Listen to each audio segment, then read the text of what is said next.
Yo, what's going on, y'all? It's your boy Devvon, and welcome to another Help Me Devvon tutorial. And today, in this Help Me Devvon tutorial, I'll be showing you guys a cool and amazing technique to help you get your digital sounds to sound more analog. What do I mean by that? I'm talking about giving your digital sounds a sound that has more character, more depth, more grit, more warmth, as we say. A lot of the characteristics that we love about analog gear when we run our sounds through it. I'm going to show you how to achieve something similar to that with just using plugins and being in the box. I'm going to take it from this sound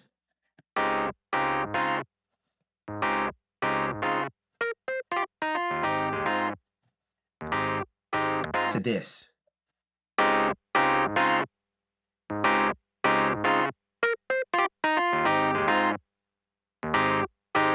The second one has so much more grit, more character, has this warmth to it that makes it feel not as harsh, but really helps it to have this amazing feeling on it to kind of get rid of that digital sound that I feel like I'm getting, that sterileness that I'm getting. You want to try it again? Check this out. Let's try it out on this section that has a lot of strings in it. So, without first, listen.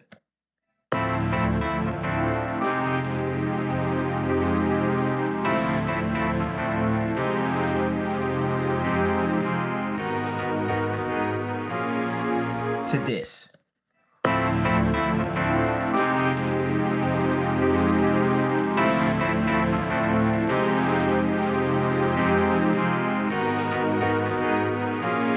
It still has what it had there, but now it just has more character. It doesn't feel as sterile. It kind of has like this entropy and this chaos to it that is really pleasing. It's a feeling that I'm getting by just doing this technique and undigitizing the entire sound. So I'm going to show you how I do this and how you could use this in your DAW to basically get a more analog sound by just doing this simple technique. Now, the technique that we're going to be doing today is something that I like to call, okay, hold on one second. Just got to ask you guys to comment, like, and subscribe if you're enjoying the video. So sorry, have to do that. Back to the video. Parallel saturation. Basically what we're going to do is we're going to get basically a copy of our signal, piano, strings, whatever it is, and we're going to add a parallel process to it, or a second copy that's going to be processed very different and brought in to be blended with the original. Now, the way I process this second signal is what makes it very special. And we're going to do things like adding harmonic saturation to this particular version of our sound to really give us that character without really disrupting what we originally have that's there. I actually learned this amazing trick and got some of this game from Jason Joshua, so I gotta show love to him for that. And I kind of just made it a little twist on it and made it my own as well. So check this out. Okay. So first thing first, let's go on over to the actual parallel process that we're going to be using as far as the chain is concerned. It's this fader right here that says saturator. Now, just to give you a quick kind of rundown of how I have it set up, it's like this. I created an aux. As you can see right here, this is an aux. And basically what I did was I went to, say, my main keys, which is the instrument, and I sent a send to that aux, which is the saturator to aux, as you can see right here. So that's how I have it set up as far as sending instruments or sounds to that particular track so that I can blend it. Okay, I am then, when I send it out to that track, I'm then taking this fader right here, as you can see, and blending it to taste, like so, which I'll show you right here.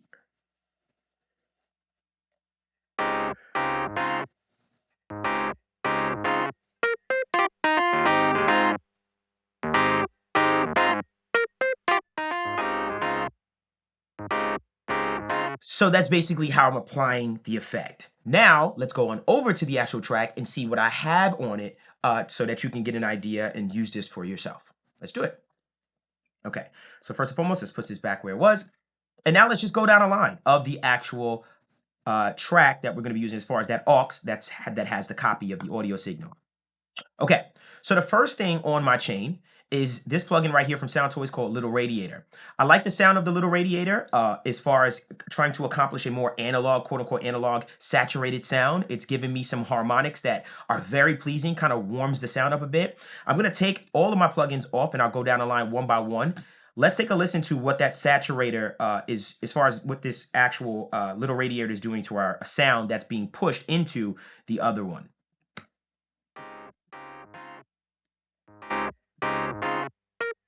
I'm going to bypass it back and forth without first.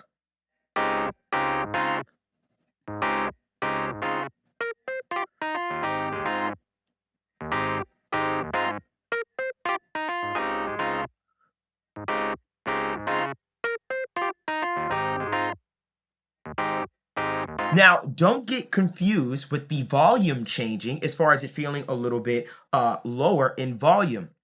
I want you to pay attention to the sonic characteristics of what just happened. You notice the sound got a little bit more grittier and felt a little bit heavier as far as the warmth in the bottom was concerned, and it's giving me more of that grit in the upper mids, which is to be desired. Remember, this is a copy. I'm looking to change and alter the sound and give me what I want out of it to blend it with our original. So don't worry about the volume in that regard. As far as going down, I'm really looking to shape the sound. The Little Radiator is helping me to, I guess you could say, heat up the signal a bit and give me some of that roundness that I was looking for and kind of shave off that harshness as well that I was getting in my sound originally as is. Cool. Undigitizing the sound. So next thing I'm going to go on over to is this SSL comp. Now, with the SSL comp, what I'm going to do is I'm going to try to smash this thing a little bit, and I'm going to get it really, really tight. Basically, the reason why I'm doing this, one of the reasons why I'm doing it is because I'm going to be blending this in with the original signal. And what I don't want is I don't want it to blend with the original signal and start to disrupt my dynamics a bit in the sense of, oh, now it's just kind of poking out at certain points or it's too low. I kind of want to tighten the dynamics in this parallel process so that when I blend it, it feels a little bit more natural in the sense of just where it's at, kind of like this tight ball that I'm trying to combine it with the original signal. So I'm making that clear. So without first.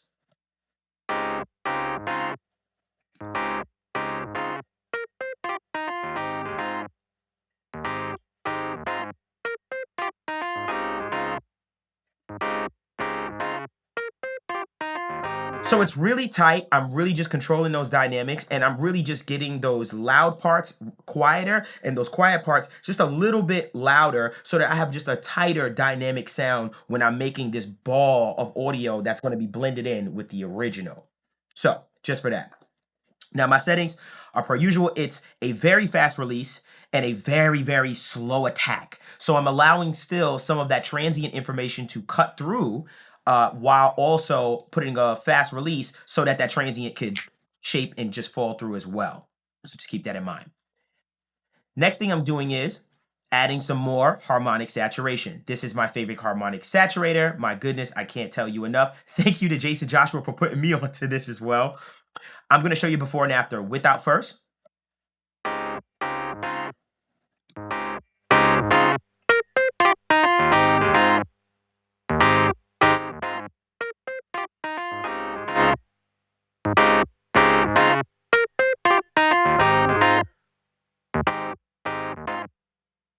This thing is so disgusting as far as what it does. Now, granted, I can compensate for the gain and stuff like that on the output, but I didn't mind it. I was fine with it because I know I'm going to blend this in with the original signal anyway, so I was fine that it gave me that volume. But man, it adds so much detail and characteristic to that. What I'll do is right now is I'll level match them so that you can really hear the difference between what it did and what it became before. So let's level match this.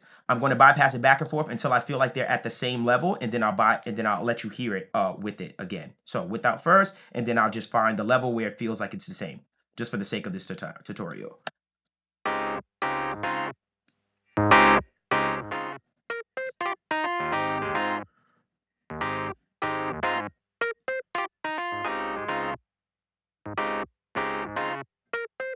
Okay, now that I feel like they're a little bit level matched, I'm going to bypass this back and forth. Check out what this sounds like without first.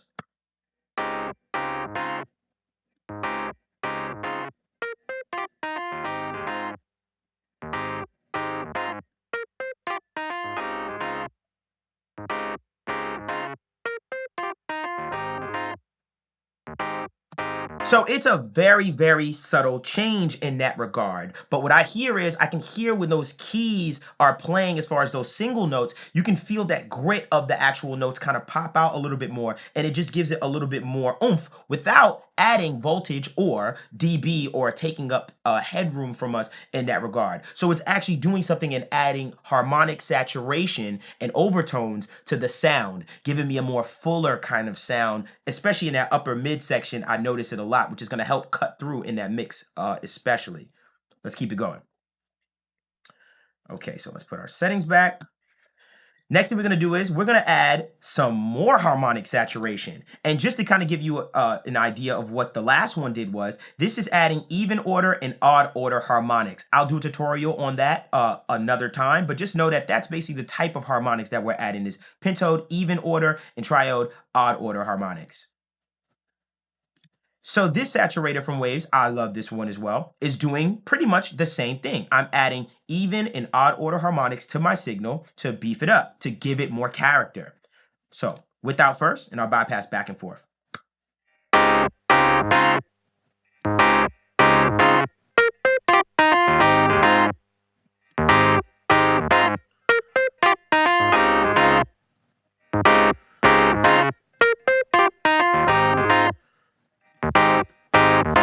So you can hear that the upper mids got a lot grittier. It got really mean up there, and it just feels so nice as far as those upper mids are concerned. But it's also adding a lot of characteristic sticks to the actual sound source. I'm getting something different that I'm going to add to the original signal to help me help that sound less digital sounding. And I'm creating this ball of audio that's warm, that's round, that's gritty, that's aggressive, yet pleasing, and gonna blend that in. So I'm just adding saturation and adding overtones to this sound constantly to really get it to have a beautiful sonic characteristic that I feel like when I put it inside my original, it's going to cut through this mix and it's gonna sound wonderful and magical and dynamic within that regard, since I haven't really done so much to the original.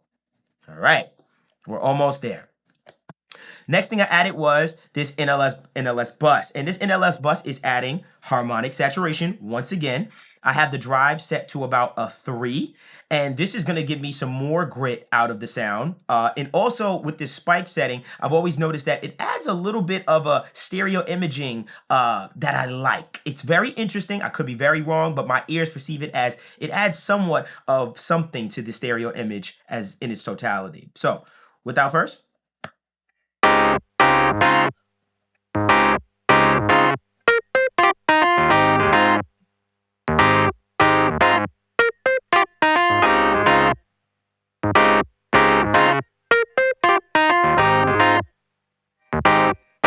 So to my ears, I perceived it as it felt like the spike setting or this NLS bus added a little bit of depth to the actual sound. And it just has a feeling and kind of altered the image a bit in a way that I liked. It kind of shaped it. It's very, very subtle, but it does add something to my sound that I like from a harmonic saturation standpoint. I just added so much saturation to the sound at this point, and this is basically what I'm going to continue to do.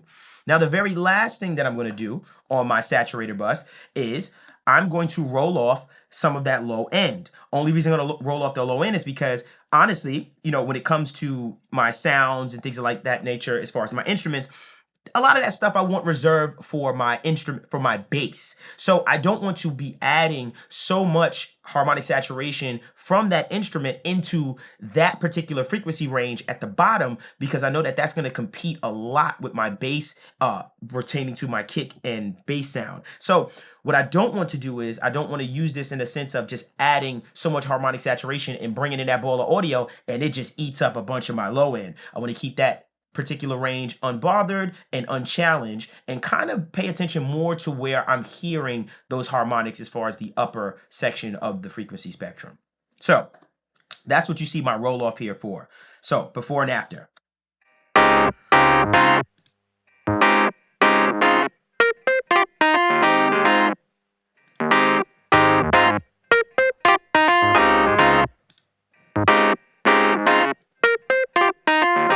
Cool. Now, what we're gonna do is we're gonna take this ball of audio that we've just created and we're gonna blend it in with our original signal and see how it sounds. Let's do it.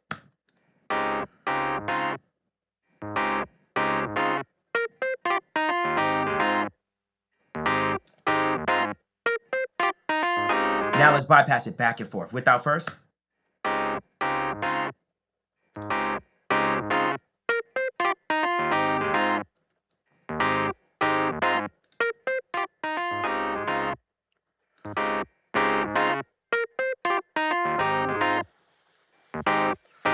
So much more character. I hear nuances in the sound that I didn't hear before. It feels warmer, it feels heavier, it feels fuller. You can do this with your instruments if you want, and you can use this idea and concept for other things that you have in your mix to do.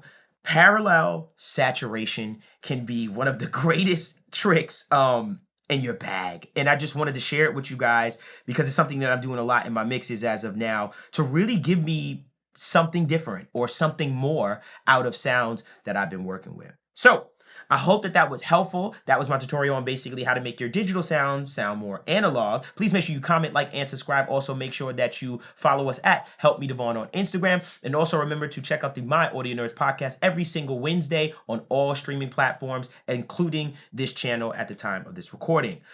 Also, make sure you visit helpmedevvon.com for some of our presets, plugins, as well as our HMD Rosetta EQ. Please support. We appreciate it. And let me know what else you want to see in the comments. And until next time, you guys.